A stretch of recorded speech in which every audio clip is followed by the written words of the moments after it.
Salut les abonnés, ça fait super plaisir de vous retrouver.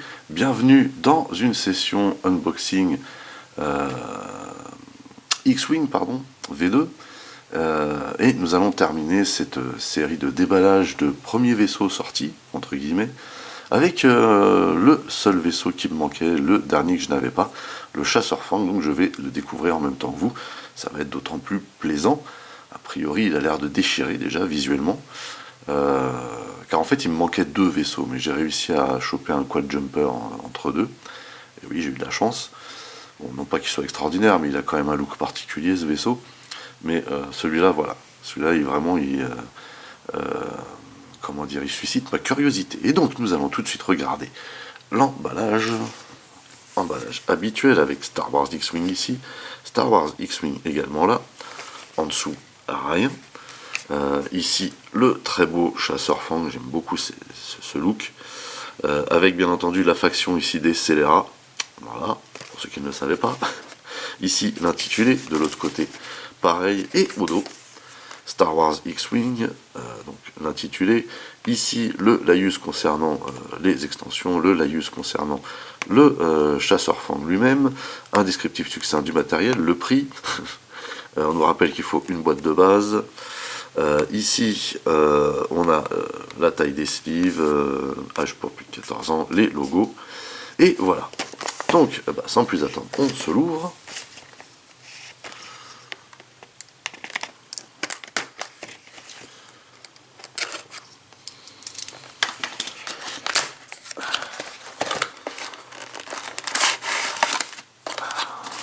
Ah bah, je m'attendais un peu plus de matos, mais en fait, non. Faut dire qu'avec toutes les extensions qu'il y a eu, Mandalorienne, etc., il a été pas mal refait ce vaisseau-là. Peut-être surpris, je ne sais pas, mais en tout cas, il me tarde de voir ce qu'il vaut.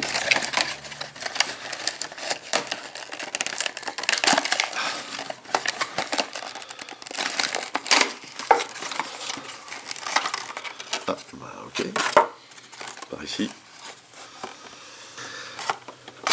De toute façon, on va le regarder de près ensuite. Tout d'abord, qu'est-ce qu'il y a là? Donc on a le socle, les supports et les pins. Ici, on a un descriptif du matériel, un descriptif détaillé, et puis les crédits, donc rien de ouf.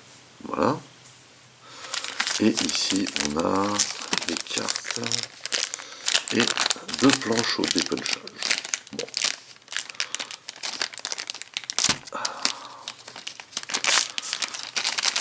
Pas des masses de cartes. Je m'attendais à plus, franchement. Mais bon. Alors, des puncherons d'abord. Ici, on a 3 ioniques. On a un set de marqueurs d'identification de vaisseau. On a un concentration. On a 2 charges. Et oui. Ici, on a 2 marqueurs de vaisseau. Recto verso, bien entendu. Et on a fini la première planche. Ici, on a un stress. On a un target, uniquement un. Voilà, donc là c'était le travers des débuts, ça. Ici, on a un marqueur de dégâts critiques. On a une preuve d'achat, pardon. Un marqueur pour les roues de manœuvre en plastoc. Un autre marqueur de vaisseau ici. Donc ils sont au nombre de 3 recto verso, ce qui fait 6 au total. Et on a la roue de manœuvre. Voilà. Donc la roue de manœuvre, on va tout de suite la monter. Hop. Oula. Ah, dur. Ça fait mal là. Hop. Magnifique cette déco. Voilà. On va tout de suite regarder les déplacements. Alors, à 1 déjà, on n'a que les virages serrés, mais ils sont lambda. À 2, on a un tonneau de talon plus toutes les manœuvres qui nous libèrent du stress. C'est juste excellent. À 3, on a toutes les manœuvres. Elles sont toutes lambda, excepté le 3 tout droit qui libère du stress. On a un 4 tout droit lambda. On a un Koyogran à 4. Et on a un 5 tout droit lambda. Autant dire ici, on a des super manœuvres. Hein.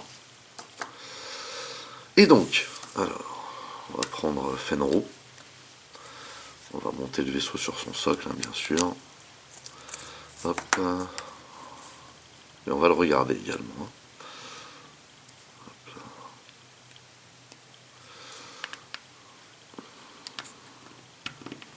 Voilà. On va lui mettre un marqueur d'identification quand même. Hop. Et donc on va le regarder de plus près. Moi perso, je trouve qu'il a un look qui déchire. Hein. Encore une fois, superbe peinture. Je suis vraiment fan de ce vaisseau. Je le trouve terrible. Alors, je vais essayer de m'en procurer d'autres hein, pour me faire une escouade. Et déjà, je suis très content d'en avoir un. Puisque, effectivement, comme je vous l'ai déjà dit, c'est celui qui me manquait. J'avais tous les autres sauf celui-là.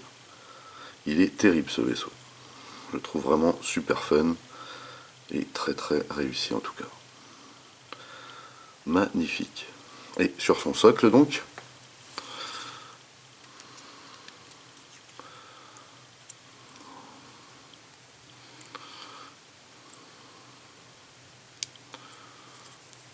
toujours ces problèmes de...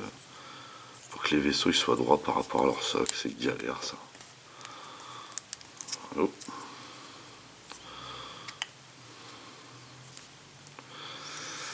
Bref, en tout cas vous voyez, franchement il en jette. Hein. Ça déchire. Puis il est très très plat. La classe. Donc, on va faire un petit récapépète avant de passer aux cartes. On a donc 3 marqueurs de vaisseau recto-verso, soit 6 pilotes. On a ici une roue de manœuvre, bien fournie d'ailleurs en manœuvre. On a un marqueur pour les roues de manœuvre en plastique, on a une preuve d'achat. On a un target et un set de marqueurs d'identification de vaisseau. On a 3 marqueurs ioniques, on a un stress, on a un marqueur de dégâts critiques, on a 2 charges et un marqueur de concentration. On va pouvoir tout de suite passer aux cartes. Avant de nous attarder hein, sur les pilotes, bien entendu, on va regarder les caractéristiques du vaisseau. Le Fang attaque à 3 par l'arc de tir principal, il esquive à 3 et il a une coque de 4. En termes d'action, il a concentration, target, et ensuite il a 2 actions jumelées. Il a tonneau qui donne accès à concentration en stress, ce qui est pas mal du tout, et pareil pour l'accélération. Donc déjà en termes de caractéristiques, on est au top. Il a aussi une caractéristique particulière qui s'appelle opposition Concordia. Tant que vous défendez, si la portée d'attaque est 1 et que vous êtes dans l'arc de tir de l'attaquant, changez un résultat en un résultat esquive. C'est juste ouf. Hein. Donc on commence ici avec Fenro, hein, qu'on ne présente plus. C'est un pilote à puce, valeur d'initiative de 6. Il s'agit d'un héros, leader Skull. Et qu'est-ce qu'il a comme capacité? Tant que vous défendez ou effectuez une attaque, si la portée d'attaque est 1, vous pouvez lancer un dé supplémentaire. Ce qui se marie super bien avec opposition Concordia. Finalement, c'est juste énorme. Donc au niveau défense, autant vous dire qu'avec Fenro, on est au top. Insaisissable donc. Ensuite, valeur d'initiative de 5. On a, pareil, un pilote à puce, vieux Terok, mentor mandalorien. En capacité, il a, au début de la phase d'engagement, vous pouvez choisir un vaisseau ennemi à portée 1, toujours. Dans ce cas, si vous êtes dans son arc de tir principal, il retire tous ses marqueurs verts. Ok, donc là on est toujours sur le même type de fonctionnement finalement. Ensuite, valeur d'initiative de 4, on a Joy Rekoff, as de l'escadron Skull, valeur d'initiative de 4. Tant que vous effectuez une attaque, vous pouvez dépenser une charge d'une amélioration torpille, donc, ou missile, à chaque fois, hein. C'est dingue, je me rappelle pas. Je crois que c'est missile. Équipé, dans ce cas, le défenseur lance un dé de défense en moins. Et PAM. Pas mal du tout. Ensuite, on a encore un pilote à puce, valeur d'initiative de 4, CAD Solus, commando compétent, qui a comme capacité, après avoir entièrement exécuté une manœuvre rouge, gagner 2 marqueurs de concentration. Trop bien. Ça, c'est le genre de truc que je kiffe. Et ensuite, on arrive déjà dans les lambda. Et donc, on a ici, valeur d'initiative de 4, pilote de l'escadron Skull. Et ensuite, on a valeur d'initiative de 1, recrue zélé. Pas mal du tout. On a des bons pilotes, hein. Franchement, il n'y a rien à acheter. Ici, on a 2 cartes de formation rapide. On a 2 pilotes qui sont élevés à 3 ici. Tous les autres sont à 2. Bon. On voit aussi que ça n'emmène pas des masses de matos quand même, hein. Et la preuve, hein, c'est qu'on a très peu de cartes d'amélioration. On commence ici avec un talent qu'on connaît très bien. Pour les petits vaisseaux avec l'accélération blanche, cette carte s'appelle casse-cou. Tant que vous effectuez une action accélération blanche, vous pouvez considérer qu'elle est rouge pour utiliser le gabarit virage à droite ou à gauche à la place. Voilà. Ici, on a un trépide qui est destiné au racaille, hein. Donc c'est un talent. Tant que vous effectuez une attaque principale, par l'arc de tir principal, donc, hein. Si la portée d'attaque est 1 et que vous êtes dans l'arc de tir du défenseur, vous pouvez changer un de vos résultats en un résultat dégâts normal. Si on ajoute ça au pilote, hein, qu'on a déjà, qui utilise ce même genre de mécanique, je veux dire que l'adversaire il voit pas le jour, hein. C'est galère. Les torpilles ioniques, donc c'est bien les torpilles ça. Les torpilles ioniques, on connaît bien également, hein, qui attaquent à 4 par l'arc de tir principal, pas de bonus de portée, la portée de 2 à 3, et il y a 2 charges. Le prérequis, c'est le target. Dépenser une charge, si cette attaque touche, dépenser un résultat dégâts normal ou dégâts critiques pour faire subir un dégât normal au défenseur, puis tous les résultats dégâts critiques ou normaux restants infligent des marqueurs ioniques au lieu des dégâts. Toujours aussi efficace. Et on finit avec post-combustion. Il s'agit de mécanique ici pour les petits vaisseaux de charge. Après avoir entièrement exécuté une manœuvre à vitesse 3 à 5, vous pouvez dépenser une charge pour effectuer une action accélération, même tant que vous êtes stressé. Voilà. Donc je pense que c'est ce type de carte-là auquel faisait référence le pilote. En tout cas, voilà. Donc, au même titre que les autres vaisseaux qui sont sortis au début, hein, qu'on a vu précédemment, on n'a pas énormément de choses à l'intérieur, mais il fallait s'y attendre. Les kits de conversion étant sortis dans la foulée, il y avait beaucoup de choses dans les kits de conversion, donc il fallait s'attendre à ce qu'on ait le strict nécessaire par vaisseau. Ici c'est le cas, mais malgré tout, ce vaisseau-là a l'air vraiment méchant, hein, tant au niveau des déplacements que les caractéristiques déjà de base. Et je pense que maintenant, avec tout ce qu'on a, il y a vraiment matière à l'équiper. Alors déjà, on a vu quelques petits combos ici, quelques petites mécaniques qui font mal, hein, qui doivent être bien enquiquinantes pour l'adversaire. Mais je pense qu'il y a aussi du matos à l'heure actuelle, il y a assez de matos pour embarquer des choses qui en font, à mon avis, un chasseur redoutable. Je suis je suis très content de pouvoir enfin avoir ce vaisseau. Depuis le temps. Et au final, je suis pas déçu. Déjà parce que c'est un super vaisseau, mais en plus, il a un sacré look, hein. Vraiment. De la bombe, ce chasseur fang. Vraiment. Il est magnifique. Voilà.